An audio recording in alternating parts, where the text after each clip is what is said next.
बिस्मिल्लाहिर्रहमानिर्रहीम बच्चों, हम लोग कॉन्ट्रैक्ट एक्ट स्टार्ट कर चुके हैं। कल हमने सीखा था कि ऑफर बेसिकली क्या है, कौन कौन सी चीज़ें ऑफर के अंदर इनकॉर्पोरेटेड हैं और कौन कौन से ऐसे सिनेरियोज हैं जिनमें एक चीज़ लगती तो ऑफर की तरह है बट एक्चुअली वो ऑफर है नहीं।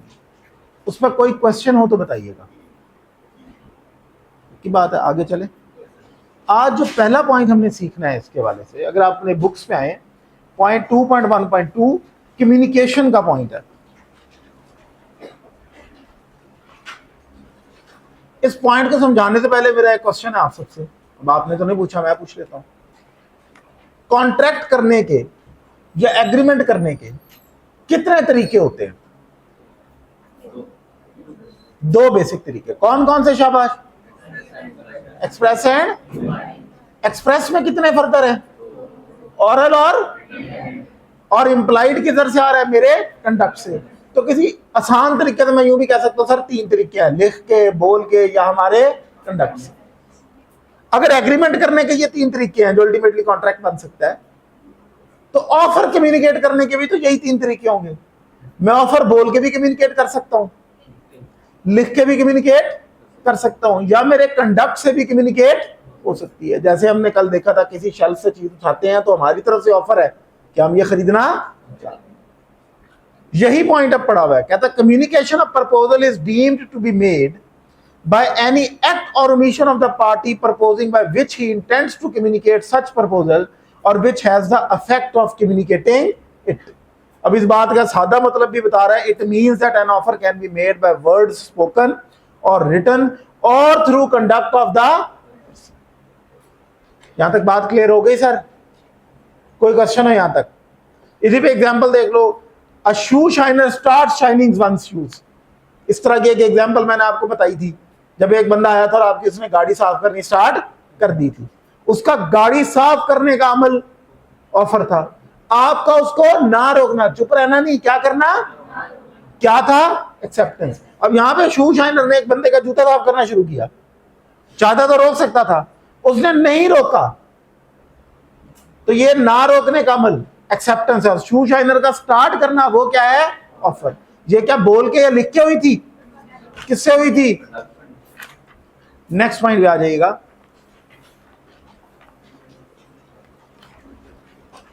टू 2.1.3 में उसने एक चीज लिखी है, कम्युनिकेशन व्हेन कंप्लीट।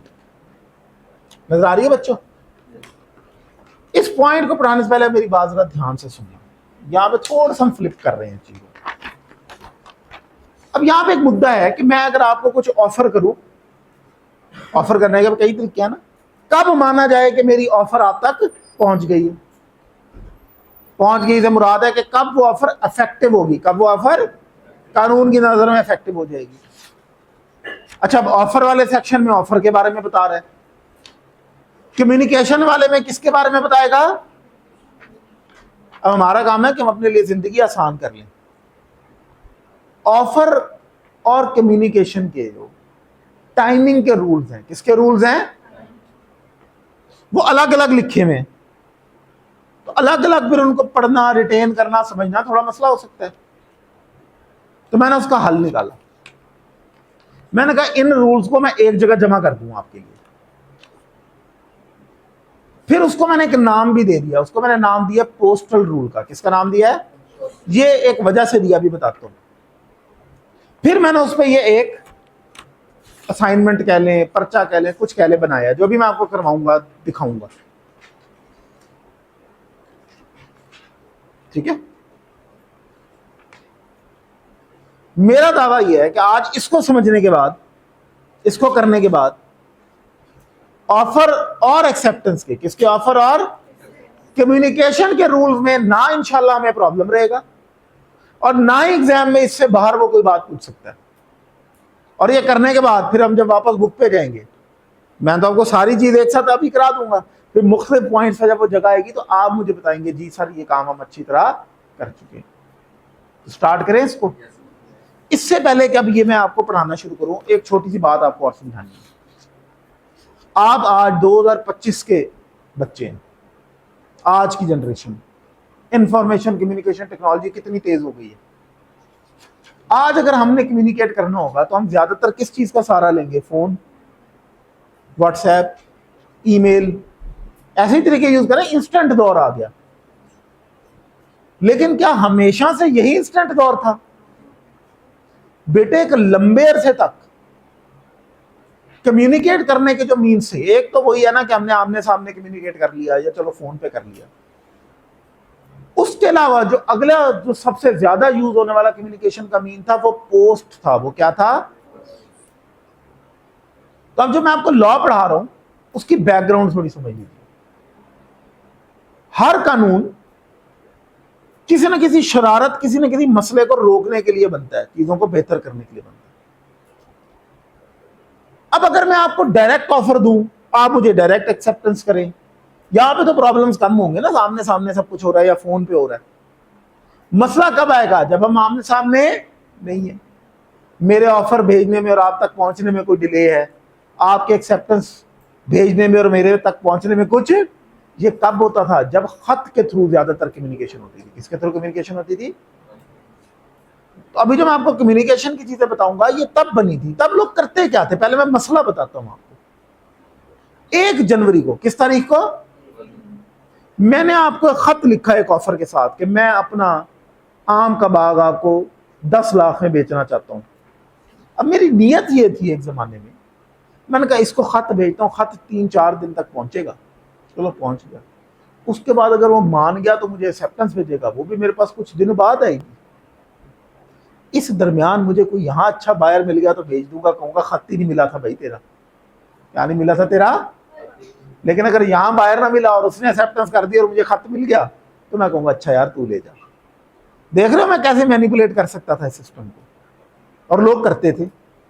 इस मसले के हल के लिए फिर ये रूल्स डेवलप हुए 1872 में, और वो रूल्स आज तक के। अब आप जब उन रूल्स को देखेंगे तो वो खत पे और बाकी चीजों पे भी अप्लाई होंगे, आमने सामने पे भी अप्लाई होंगे, लेकिन आमने सामने में उतना बड़ा प्रॉब्लम भी एग्जिस्ट। तो स्टार्ट करें इसको सर। इधर देखिएगा, वन बाय वन हम चीज को समझेंगे।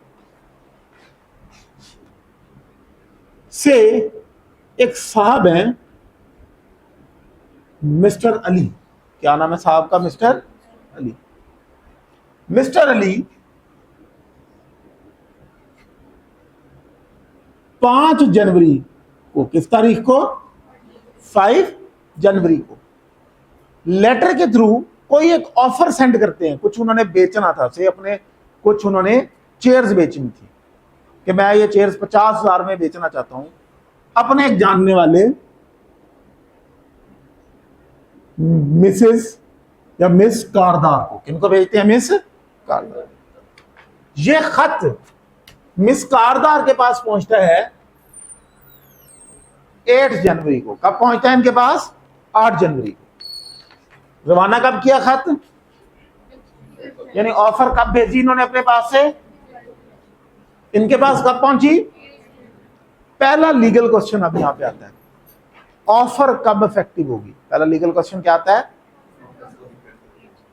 तुम्हारी लॉजिक क्या कहती है? 5 को या 8 को? लॉ भी यही कहता है, कहता है ऑफर तब इफेक्टिव है जब अगले तक कम्युनिकेट हो जाए। ऑफर कब इफेक्टिव है? जब अगले बंदे तक। यहां तक बात समझ आ गई बेटा? इसी को अब इस असाइनमेंट में भी देखो जो मैंने खोल रखी है यहां पे आपके हाथ में, इसका मैंने एक प्रिंट आउट भी दिया है।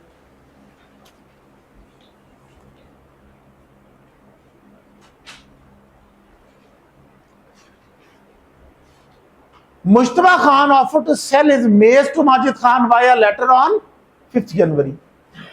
The letter reached Majid Khan on 7th January. Majid Khan sent a letter of acceptance on the same day, which reached Mushtaba Khan on the 10th January. अभी पहला सवाल देख रहे हैं, when was the communication of offer complete? Offer की communication कब complete हुई है?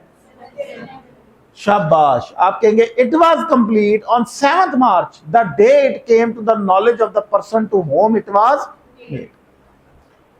हमारे सिनेरियो में हमने इस एग्जांपल में कब देखा था? 8 जनवरी। पहली बात समझ आ गई? अब दूसरी बात देखते हैं।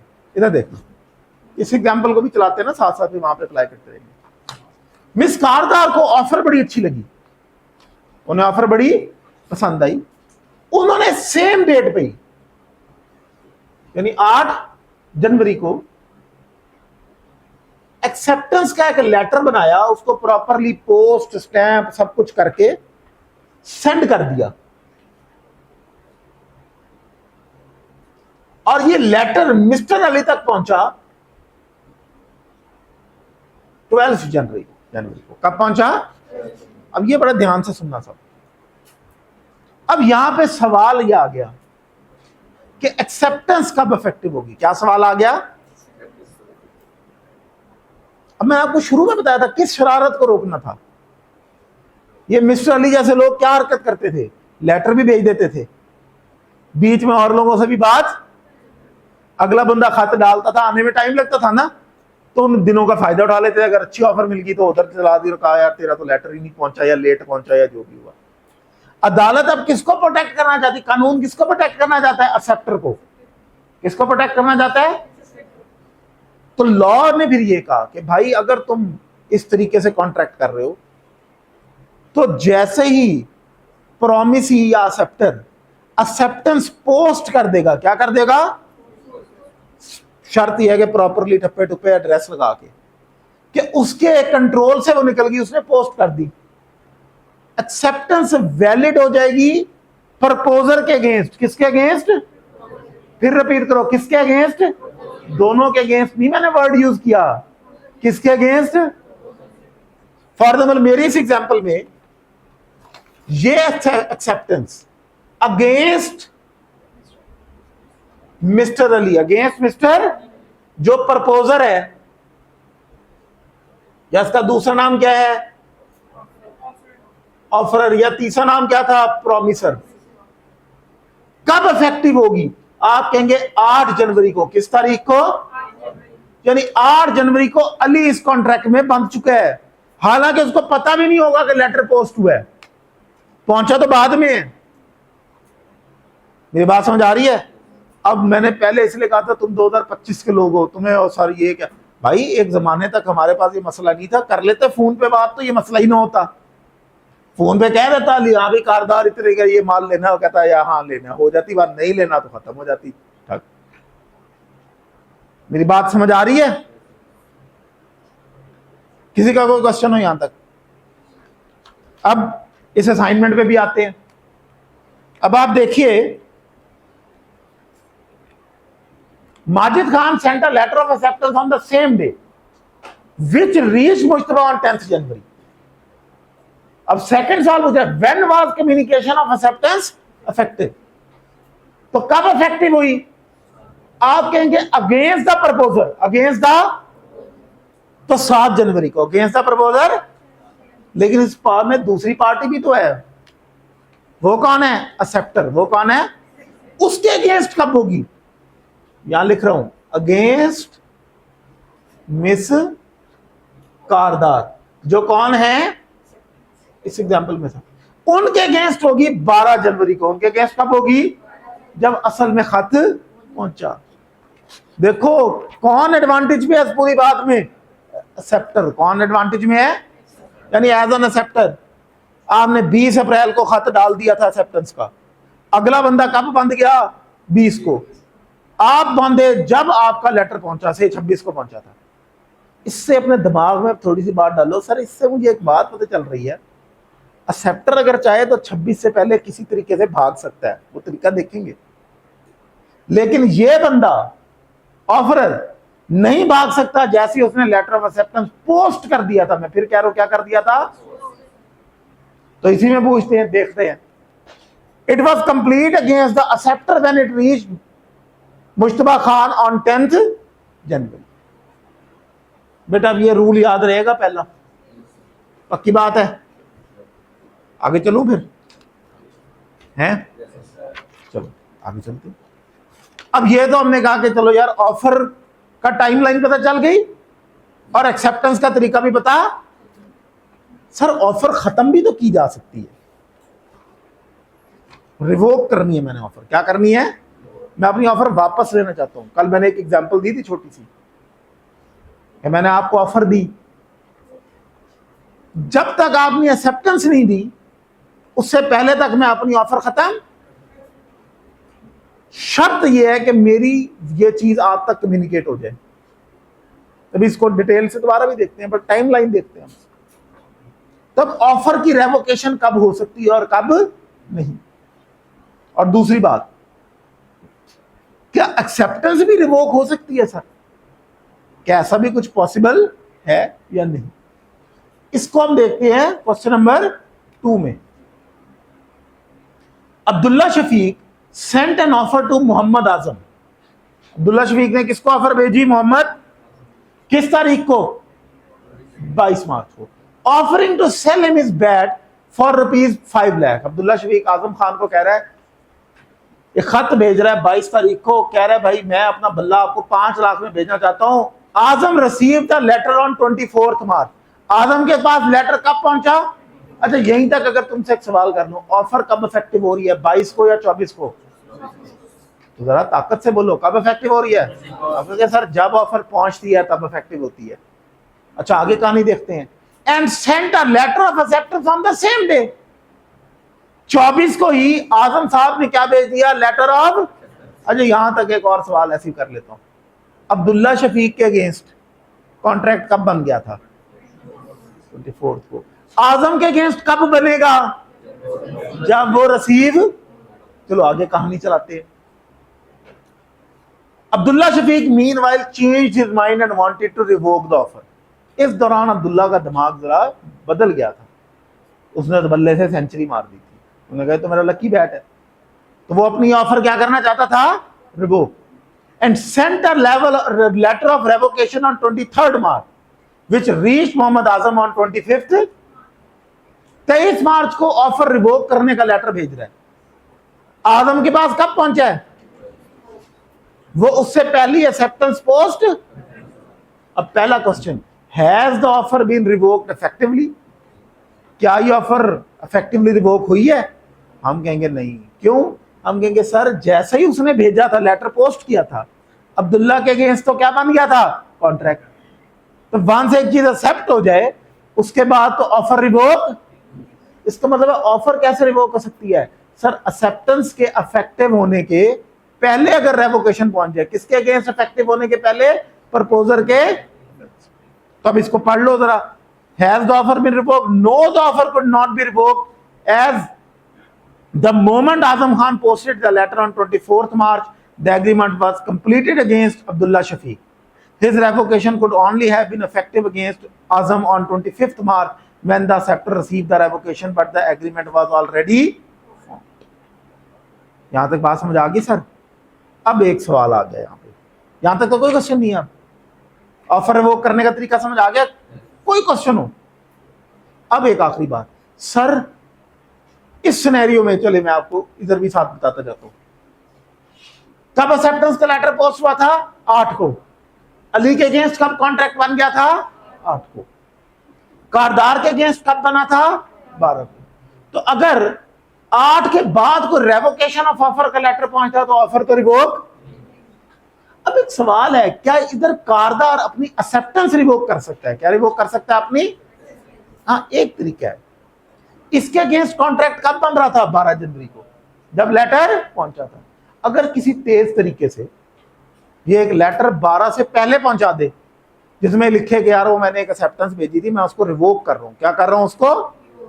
तो अगर एक्सेप्टेंस का लेटर पहुंचने से पहले उसने रेवोकेशन ऑफ एक्सेप्टेंस का लेटर भेज दिया तो एक्सेप्टेंस रिवोक हो सकती है। बट अगर इस तारीख के बाद 12 के बाद बेचेगा तो वो एक्सेप्टेंस रिवोक, क्योंकि इस तारीख तो ये भी इस कॉन्ट्रैक्ट में बंध चुका है। यहां तक बात समझ आ गई? अब इस केस में खुद अप्लाई करो। अगला सवाल पूछ रहा है, could Azam Khan revoke his acceptance? आपका जवाब क्या होगा? आप कहेंगे कर सकता है, लेकिन कैसे? द डे उसका एक्सेप्टेंस का लेटर पहुंचना है। अगर समहाउ फास्ट तरीके से, तेज कोरियर से, किसी और तरीके से उससे पहले अपनी रेवोकेशन ऑफ एक्सेप्टेंस का लेटर भेज दे तो एक्सेप्टेंस रिवोक हो सकती है, अदरवाइज एक्सेप्टेंस रिवोक।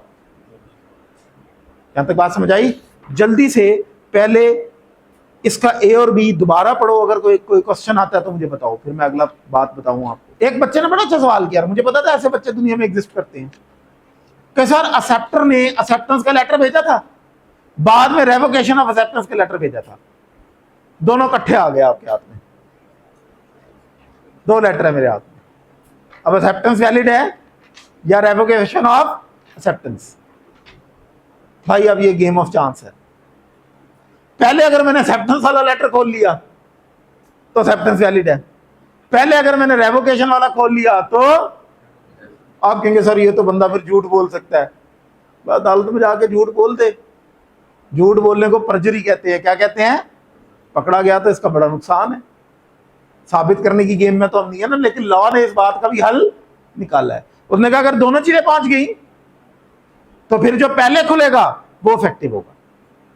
अच्छा, एक और सवाल भी जेब में आ सकता है, सर अगर ये लेटर गुम जाए, मैंने तो कहा था ना एक्सेप्टर ने पोस्ट ही किया, 8 तारीख को पोस्ट किया और अगला बंदा फंस गया, चाहे गुम जाए, शर्त एक है, अगर एक्सेप्टर ने पोस्ट स्टैंप सब कुछ लगा के पोस्ट किया था,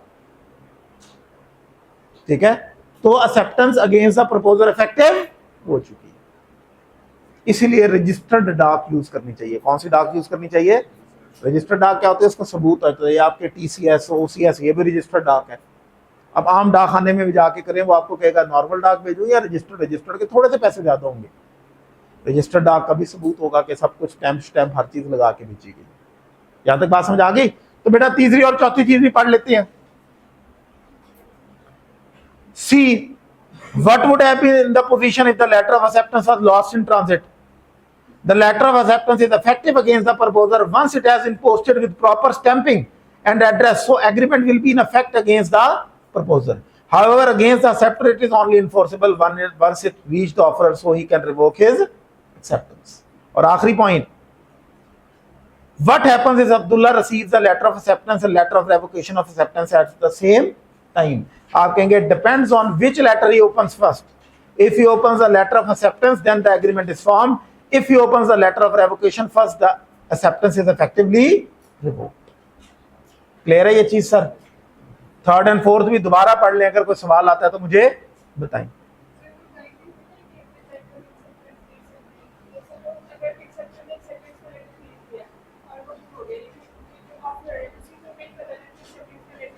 उसका एक हल है कि दोबारा कम्युनिकेट करने की कोशिश कर लें। एक्सेप्टर को भी चाहिए ना, एक लंबा टाइम गुजर जाए तो लिमिटेशन लग जाती है, और रीजनेबल टाइम में हर चीज होनी चाहिए। कानून ने क्या तमाम मामला किसने टाइम में होने चाहिए?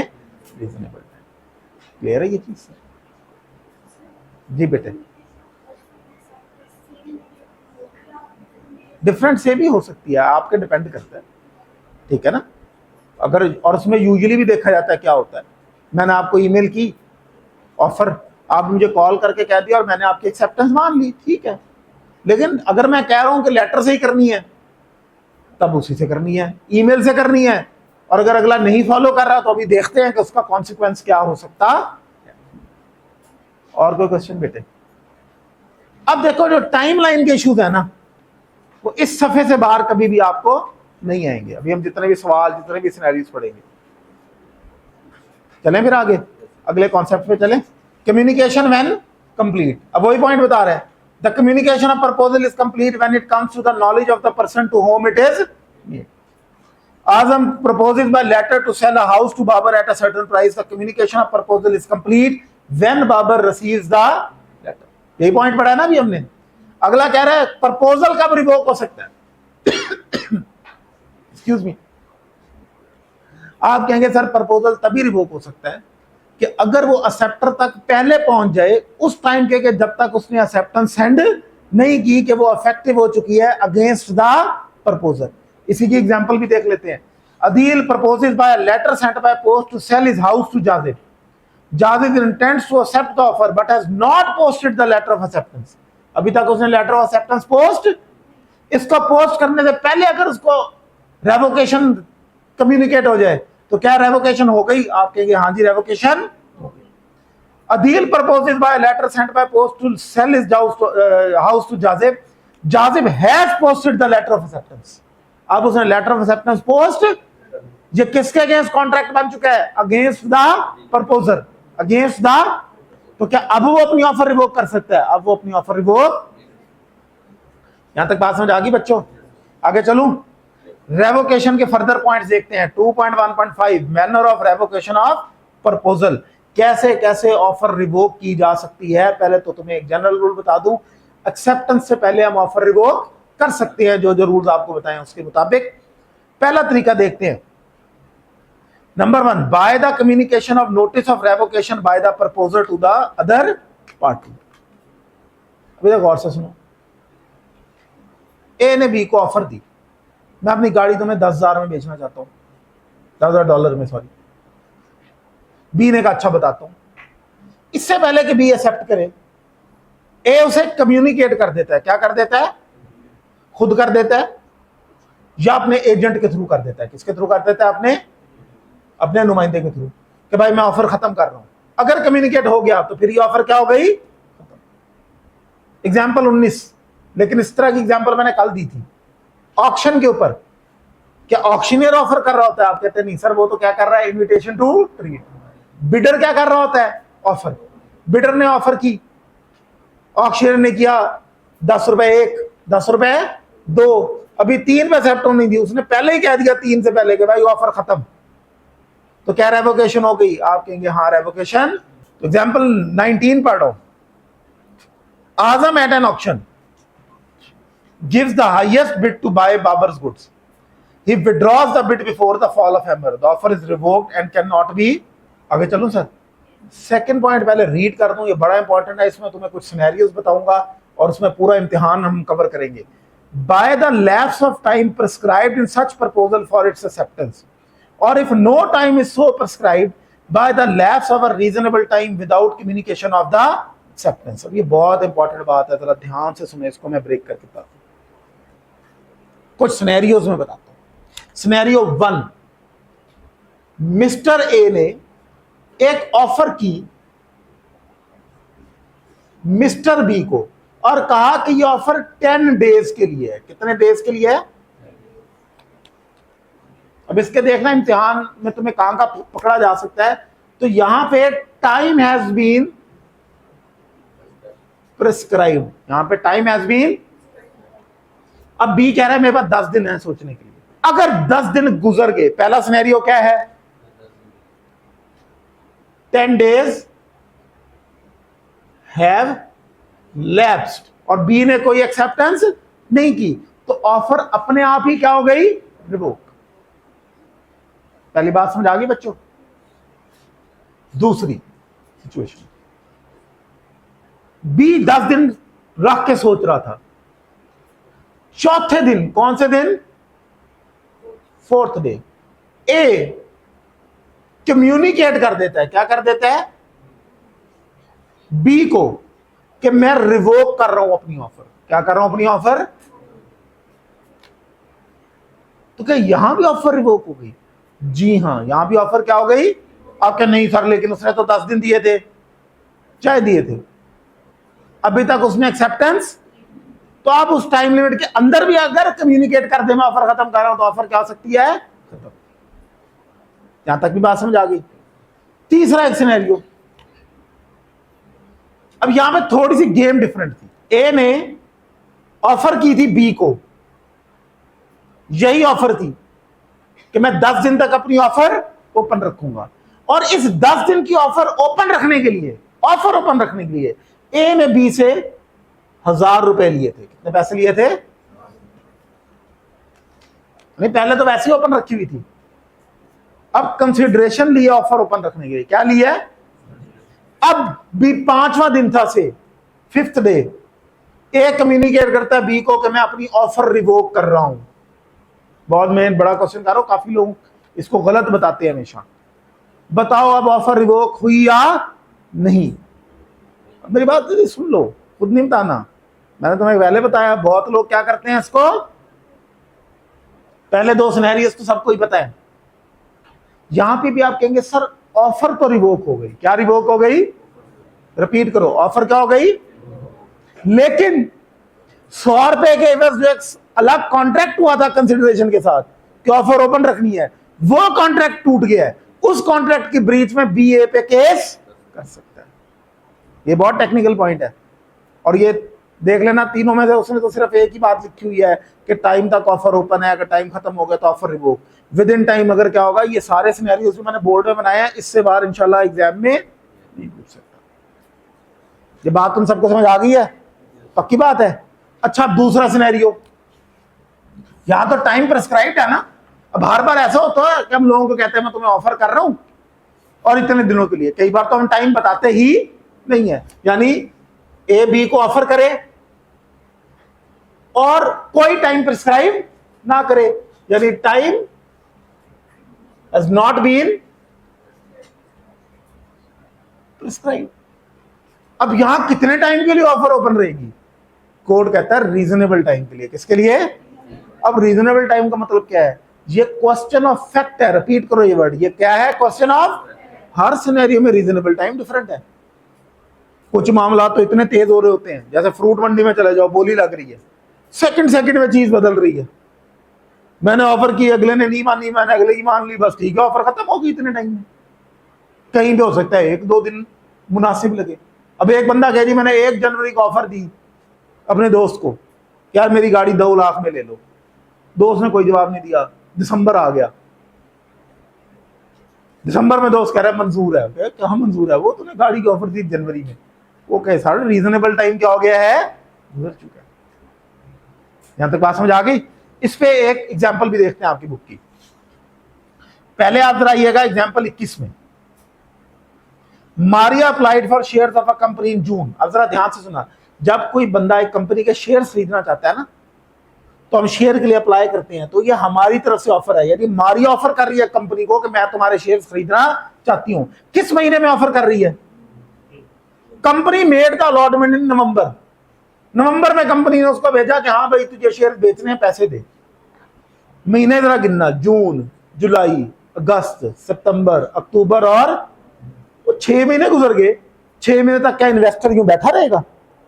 अदालत ने कहा भाई रीजनेबल टाइम गुजर चुका है, ये ऑफर रीजनेबल टाइम के लैप्स की वजह से अपने आप क्या हो गई है? रिवोक हो गई। यहां तक बात समझ आ गई बच्चों?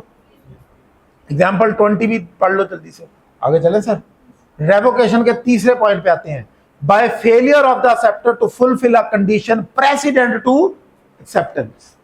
प्रेसिडेंट होता है कि जो चीज पहले करनी हो। आर्टिकल्स करने के लिए क्या कंडीशन प्रेसिडेंट है? कैफ या बीकॉम या जो भी है उसकी बेस पे। मैंने एफएससी के बाद आर्टिकल करने हैं, ऐसा पॉसिबल नहीं।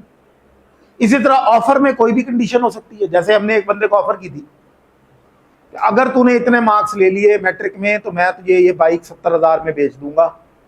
से 870 नंबर ले लिए मैट्रिक में, उसका 865 नंबर आए। जैसे ही 865 नंबर आए, ऑफर अपने आप खत्म हो गई। क्लियर है ये चीज सर? अगले पॉइंट पे चलते हैं। बाय द डेथ और insanity of the proposer, if the fact of his death or insanity comes to the knowledge of the acceptor before acceptance। Offeror ने क्या किया? ऑफर दी मिस्टर ए ने mister B को, यार मेरी गाड़ी 1 लाख में ले लो। बी ने कहा अच्छा शाम तक बताता हूं। यहां 2 सिनेरियोज हैं, ध्यान से सुनना। बी घर गया दोपहर को, ए पीछे से बकजाइल आई, फौत हो गया। ए की क्या हो गई? डेथ। ऑफरर मर गया या इंसैनिटी, पागल हो गया। दोनों सूरतों में अब बी के नॉलेज में ये बात नहीं है। पहला सिनेरियो क्या है? बी के नॉलेज में ये बात, और वो एक्सेप्टेंस भेज देता है, जैसे ईमेल करनी थी या व्हाट्सएप करनी थी। तो यहां कॉन्ट्रैक्ट हो गया है, यहां कॉन्ट्रैक्ट। लेकिन अगर बी के नॉलेज में ये बात पहले आ गई, मस्जिद में ऐलान हो गया, ए फौत हो गया, और अभी तक बी ने एक्सेप्टेंस, फिर कॉन्ट्रैक्ट एग्जिस्ट। अब आप कहेंगे सर पहले सिनेरियो में जहां उसके नॉलेज में नहीं थी और उसने एक्सेप्टेंस भेज दी और आप कह रहे कॉन्ट्रैक्ट हो गया, तो मरे हुए बंदे के दरमियान कैसे कॉन्ट्रैक्ट हो गया? भाई बंदा मर गया ना, उसकी जो स्टेट को हैंडल करेगा उसके बाद जो उसके लीगल रिप्रेजेंटेटिव होंगे, उन पे वाजिब है कि उस कॉन्ट्रैक्ट के ऊपर पूरा अमल दरामद करें, जो बेनिफिट है वो ले और जो चीज देनी है वो दे। यहां तक बात समझ आ गई? पक्की बात है? जल्दी से ये 2 एग्जांपल्स देखो, एग्जांपल 23 और 24। अगर इसमें कोई बात आती है तो बताओ। नहीं, वो ऐसे नहीं कह सकता ना, ऑफर का कोई ना कोई सबूत। ये जो आप बात कर रहे हैं ना, ये आप बात कर रहे हैं कि जी साबित करना है, ये मैं पहले दिन बताता हूँ, देखो प्रूव करने के बिजनेस में हम नहीं है। हम कोई वकील थोड़ी है कि हमने अदालतों में जाके सबूत इकट्ठे करने हैं और साबित करना है, ये हमारा काम भी लॉ में नहीं। अब जरा ऑफर के कुछ और एडिशनल पॉइंट दे देते हैं। An offer is also terminated bye non acceptance और रिजेक्शन बाय द ऑफरी। ए ने बी को ऑफर की, तो ध्यान से सुनना, ए ने बी को ऑफर की मेरी बाइक लेनी है 70,000 में, बी कहता नहीं, रिजेक्ट कर दी, ऑफर खत्म। एक सेकंड बाद कहता है हाँ लेनी है। आप कहेंगे भाई ये एक्सेप्टेंस नहीं है, ये तुम नई ऑफर कर रहा है, मुझे क्या कर रहा है, नई, मेरी मर्जी, अब मैं मानू या ना मानू। दूसरा, ए ने बी को कहा मेरी बाइक 70,000 में लेनी है, बी ने कहा 68,000 में देनी है। अब यहां ऑफर के बदले क्या हो गई है, काउंटर ऑफर। ऑफर के बदले क्या हो गई, तो जैसे ही काउंटर ऑफर हुई, ओरिजिनल ऑफर अपने आप खत्म। उन्होंने कहा नहीं 68 की नहीं देनी। कहता अच्छा 70 वाली मंजूर। कहेगा अब तू वो मंजूर नहीं कर सकता, अब तू मुझे नई ऑफर दे रहा है, मेरी मर्जी है कि मैं तेरी मानू या। ए ने बी को कहा 1 लाख में मेरी बाइक लेनी है, उसने कहा हाँ लेनी है, 99,000 अब दूंगा, 1,000 शाम को। ये भी काउंटर ऑफर है, ये भी क्या है, क्योंकि एक्सेप्टेंस के बारे में बताया था कि एक्सेप्टेंस में कोई कंडीशन। तो अगला, an offer is also terminated bye counter offer. इसमें एक और पॉइंट तुम्हें फंसाने के लिए इम्तिहान में डाल दे। एक दोस्त ए था, उसने दोस्त बी को कहा यार मेरा मोबाइल 70,000 में खरीदना चाहते हो। बी ने कहा यार इसकी रैम कितनी है, इसकी रैम। इससे पहले ये जवाब देता, बी ने कहा अच्छा चल ठीक है मंजूर है 70 में ले ले। बट ए अब बेईमान हो गया था, उसने कहा नहीं बेचना। उसने कहा क्यों नहीं बेचना, मैंने एक्सेप्ट किया तेरी ऑफर पहले ही। उसने कहा तूने जो एक्स्ट्रा इन्फॉर्मेशन मांगी थी ये काउंटर ऑफर है। अदालत कहती है एक्स्ट्रा इन्फॉर्मेशन मांगना काउंटर ऑफर। अगले पॉइंट पे चलूं। An offer can not, an offer once accepted becomes a contract and can not be, जो भी बात हुई। और इसमें एक और तुम्हें सिनेरियो भी बताता हूं, बहुत इंपॉर्टेंट सिनेरियो। ऑफर कब इफेक्टिव होती है, जब अगले के नॉलेज में आ जाए। से एक दिन तुम स्कैंस के लॉन में घूम रहे हो, एक ऐसा एरिया जहां कैमरे भी नहीं है, गर्मी बहुत है, सब जुम्मा पढ़ने गए हैं, बस तुम ही हो वहां पे। तुम्हें वहां एक वॉलेट मिलता है, तुम वो वॉलेट खोलते हो तो तुम्हें पता चलता है ये हाफिज काशिफ साहब का वॉलेट है और उसमें 50,000 रुपए है। एक तो सच्ची सच्ची बताओ, वॉलेट वापस करोगे 50,000 के साथ कि वापस नहीं करोगे? कितने लोग हैं जो वापस कर देंगे और कितने लोग हैं जो वापस नहीं करेंगे? ये जिन्होंने हाथ नहीं खड़ा किया वो क्या करेंगे भाई? है बड़ी हुई एक चीज है यार वो। तो फिर वो, इससे मुझे ये बात याद आ गई, सुस्ती का मुकाबला हुआ। 10 लोग बैठे थे तो एक बंदे ने कहा जो सबसे ज्यादा सुस्त है ना, हाथ खड़ा करे उन्हें इनाम देंगे। 8 लोगों ने हाथ खड़ा कर दिया, तुम तो वैसे ही फारिग हो जाओ। 2 रह गए। उन्होंने कहा तुम दोनों में से जो बड़ा सुस्त है उसको 500 इनाम देंगे, हाथ खड़ा करो। अब एक ने खड़ा कर दिया, उन्होंने कहा तुम भी निकल गए। उन्होंने आखिरी बंदे को कहा कि यार ये 500 तुम्हारा बना। उन्होंने कहा सर जरा जेब में डाल दीजिएगा। चले बहरल, अब तुमने वॉलेट उठाया और तुमने कहा चलो यार हाफिज साहब को वापस कर देते हैं। ले गए, हाफिज साहब को दे दिया। तुम्हें लगा था हाफिज साहब बड़ी शुक्रिया अदा करेंगे। हाफिज साहब ने वॉलेट जेब में रखा और चले गए। तुम्हें बड़ा बुरा लगा, यार एक बार तो कहना चाहिए 50,000 एक बंदे का वापस किया। खैर तुम घर गए, तुमने ऐसे ही अपना फेसबुक खोला तो हाफिज साहब का एक स्टेटस लगा हुआ था। स्टेटस तो यूं था कि जो भी शख्स, जो भी मेरा गुम हुआ वॉलेट मुझे वापस करेगा उसमें से आधी रकम उसे इनाम में दूंगा। मैंने कहा अच्छा इसमें भागे हैं, मेरी तो इनाम में 25,000 बनते थे। क्योंकि ये ऑफर है ना, ऑफर एक बंदे को भी हो सकती है, ग्रुप को भी, और पूरी। तुम हाफिज साहब से 25 मांगते हो, वो तो देंगे नहीं, तुम केस कर देते हो। केस जीतोगे या हारोगे? क्यों भला? क्योंकि जब तुमने काम किया था तब ऑफर तुम्हारे इल्म में, तो जैसे ही काम करती है ऑफर तो खत्म हो गई। तो चाहे तुमने काम कर भी दिया बट ऑफर तुम्हारे नॉलेज में नहीं थी तो वो इफेक्टिव। यहां तक समझ आ गई बच्चों? बेटा ऑफर ही एंड होती है हमारी हर लिहाज से। हाँ, एक बात तो मैं बार बार बता रहा हूं, हम साबित करने के बिजनेस में, झूठ बोल देगा तो परजरी है भाई, पकड़ा जाएगा तो गलत होगा। कोई भी बंदा अगर झूठ बोलता है तो, मेरी बात समझ आ रही है? ऑफर आज एंड हुई, कल एक्सेप्टेंस भी एंड होगी या चैप्टर भी एंड होगा, आप देखिएगा।